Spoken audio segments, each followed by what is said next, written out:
Welcome back to Rhapsody, a musical adventure. We are now entering to gameplay. Well, combat gameplay.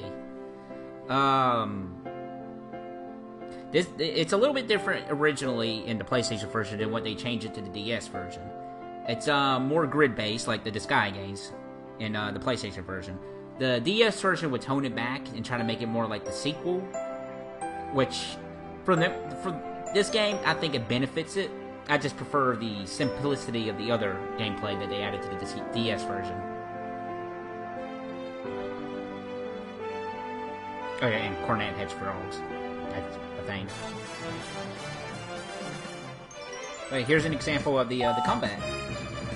It's very simple, to the point where, yeah, maybe a turn-based thing would have been more beneficial to this kind of gameplay. But, you know, it was their first kind of thing like this, so they were experimenting. The more times you use Cornet's horn, the more you build up like a power meter, and you can use her special abilities using her horn meter. That's weird as it sounds. Music meter, I should say. But yeah, you can have 4 people at a time. One of them has to include cornets, so really, you're only able to swap out 3 at a time.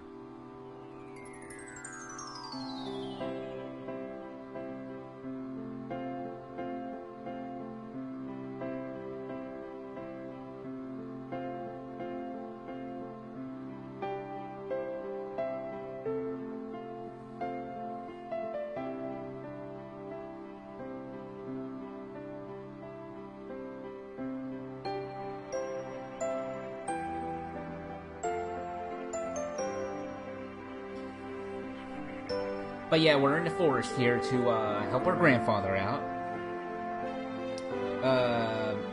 The currency in this game, because that's what they're looking for, sort of, kind of, is a little funny. More so in the sequel. In the sequel, the lore of this, the currency is not only just money, but it's also a form of energy.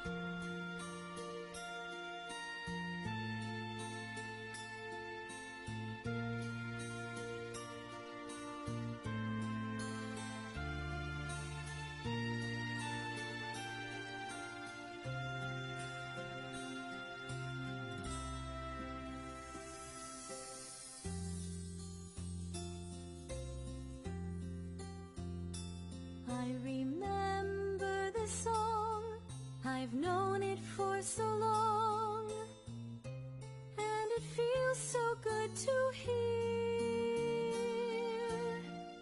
Sounds a little sad, but sweet just the same. Lovely melody. Whenever I hear this song, I really don't know why. It makes me shed a little tear. But I'm sure my tears will soon disappear, because I know you're here. Whenever I am feeling sad and everything around looks bad, all I have to do is think of you. I know my dreams are waiting to come true.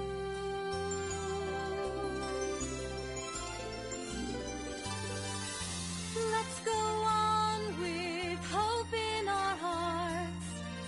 Love will surely show us how. Let's go on, our hearts filled with dreams. Let's go on and find them now.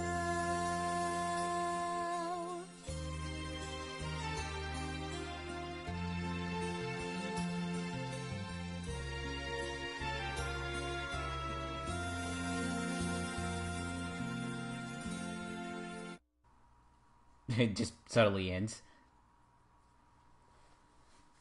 But going back to what I was previously saying, the currency in this game also acts as a form of energy, like an energy resource.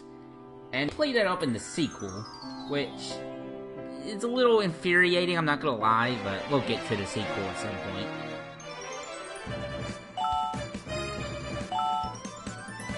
Also, the Marrow Kingdom also introduced these mushroom-like enemies, which kind of became a mascot before the Prinnies.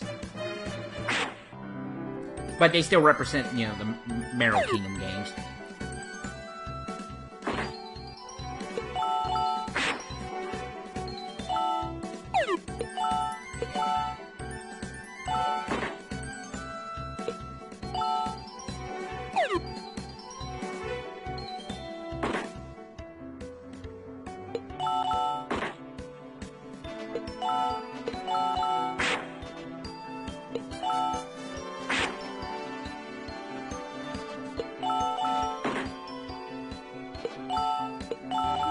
Really, I mean, each character comes with skills and whatnot, but we're not really gonna use them. Oh, and here we go, we already recruited a monster. But, I believe the way you can recruit monsters is Cornet has to do the finishing blow, and then you have a chance of recruiting them. Because, monster just finished off with a puppet, you will never recruit that. It's gotta be Cornet that does the finishing blow. Let's head over here for a little bit. Or not. We'll be going to that cave in just a bit. But right now, we gotta help our grandfather out. Got some slimes.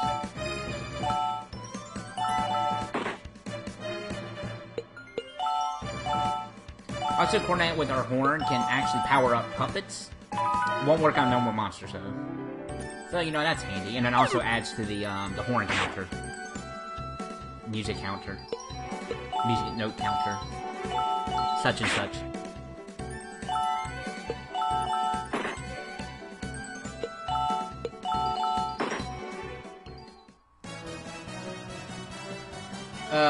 Kuru, the fairy puppet, doesn't really do much in this game. She's actually a party member in the DS version, which is, you know, another plus in my opinion.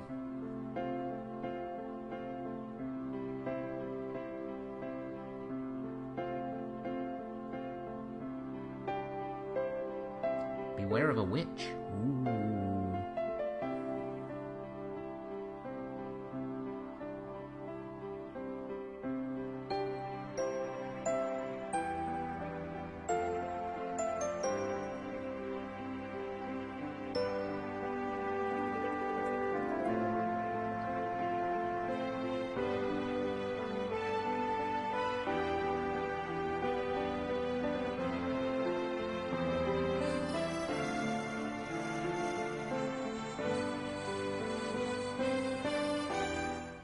Nope, what is this?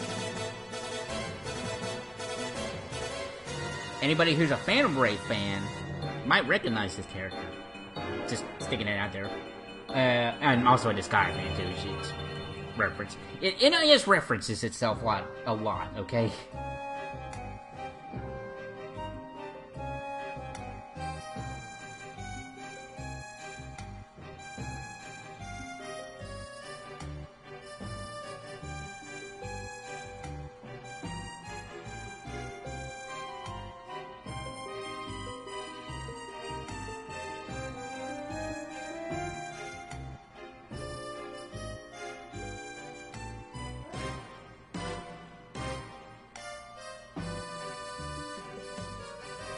But yeah, kind of like Etna in Disgaea. You know, the cats are really like the Prinnies of these games. Outside the mascot representation, like the mushrooms are. You know, they're abused and whatnot, and so on and so forth. Which I actually will touch on in the sequel. The sequel touches on a lot of stuff that the first game establishes. As most sequels do.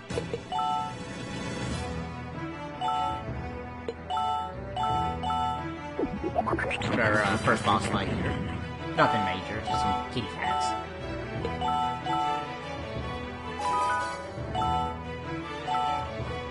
These guys, the cat's appearance will change a little bit after this game too.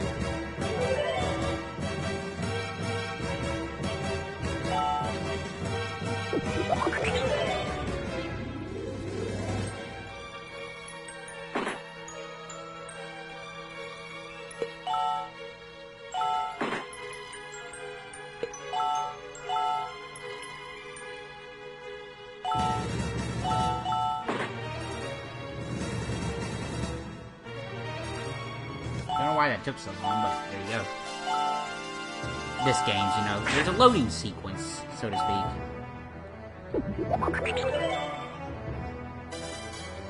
Of course, the little hearts mean he's charmed, which is always good.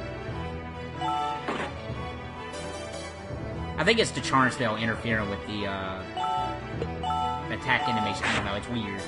Like, it just takes forever, as shown here. Or not forever, but it's noticeable. And look at that, we're leveling up. Whenever you level up in this game, your MP and magic MP are restored. Which is nice.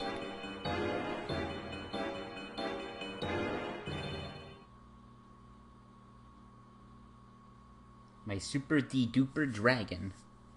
There are dragons in this game. It has a weird effect going on with it.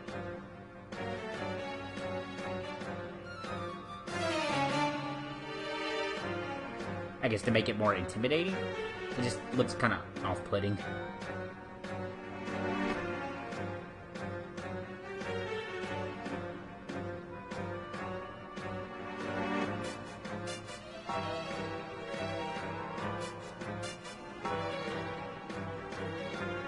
Yeah.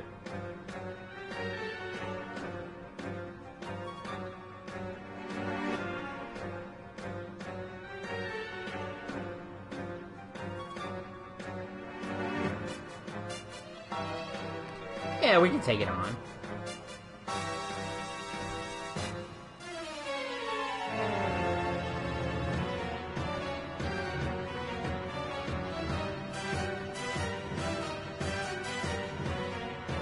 Suicide?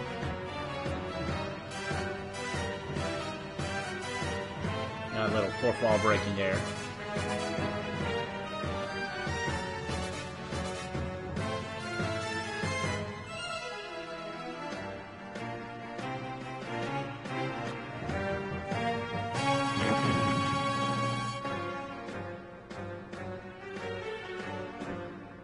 Just like the dream.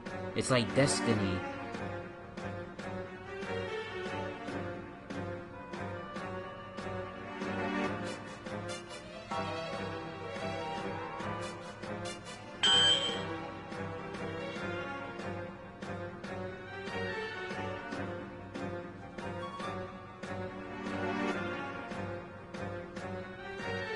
Marjorie, that name sounds familiar for other fans of this guy, or fans of this guy and whatnot. Again, they like to reference their stuff all the time within their stuff.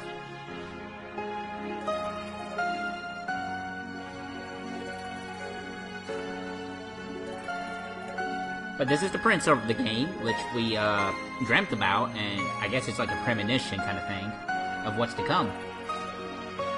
So she has magic dream powers, I think.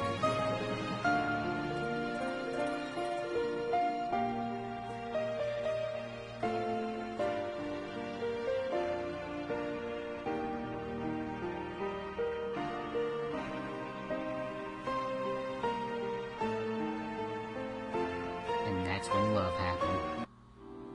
It's one of those stories.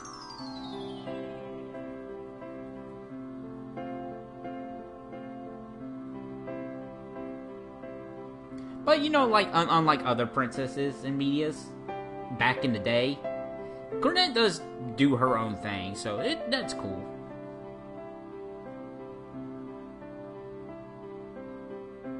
Of course, you know, at this point in time, it wasn't really, you know, women in video games was becoming a big thing, you know, and it's nothing new at this time, is what I'm saying.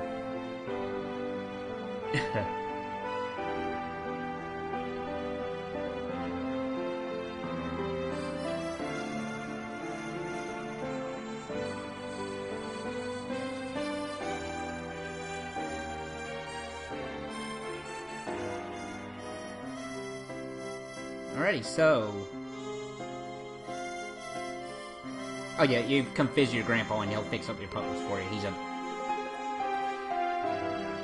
a puppet fixer. The puppet whisperer. Well, no, he can't whisper to puppets. Only Cornet is the puppet whisperer. Or is she? Plot twist, she is not. But anyway.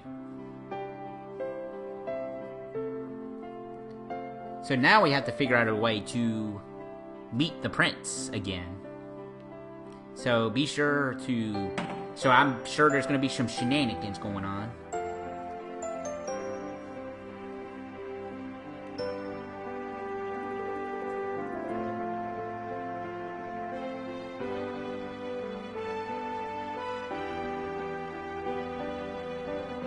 Lots and lots of shenanigans to be had further down the playthrough.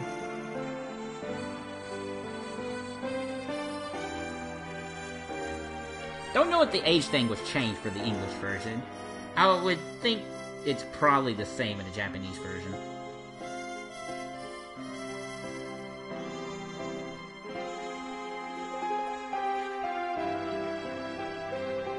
She was indeed a witch, but not the witch you're thinking of.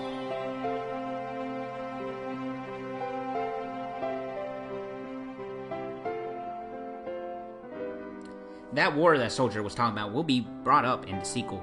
Again, the sequel goes into depth about stuff that is brought up in the first game, like a sequel should.